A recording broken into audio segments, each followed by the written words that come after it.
السلام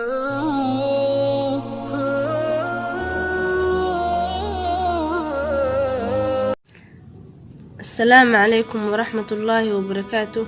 أما أنا أصحابتي إنه وحنا كسر دوادا جنال كينا وهلقى النورشة موضوع مانتا حكمته dadkii hore qaybtii saddexaad. Dadka guuleysta maaha kuwa dib u laabta, kuwa dib u laabtana maaha kuwa guuleysta.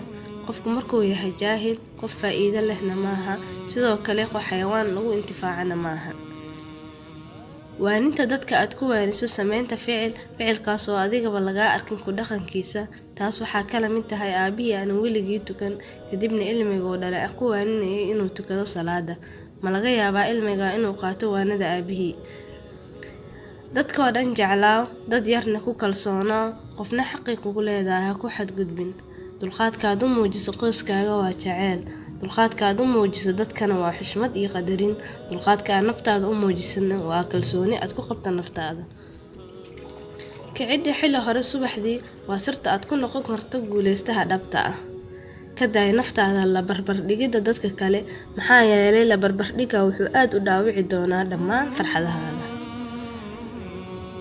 si aad ugu noolaato nolol farxad leh, wax kasta u qabso sida aad jeceshahay adoona cid uga aabayeelin inay ku dhahaan waxaad tahay danayste. saddex weligaa ha u dhowaan, dameer gadaashii, dibi hortii iyo jaahil dhinac kasta. qofka indhaargaradka caadooyinkiisa waxaa ka mid ah ka gudbidda caqabad kaste asoo ah mid xamaasadeysan. qorshuhu waa shayga kugu kaalmeynaya noqoshada qofka aad doonaysid inaad noqotid.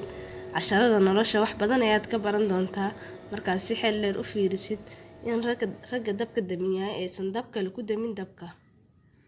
Assalaamu calaykum waraxmatullaahi wabarakaatuh.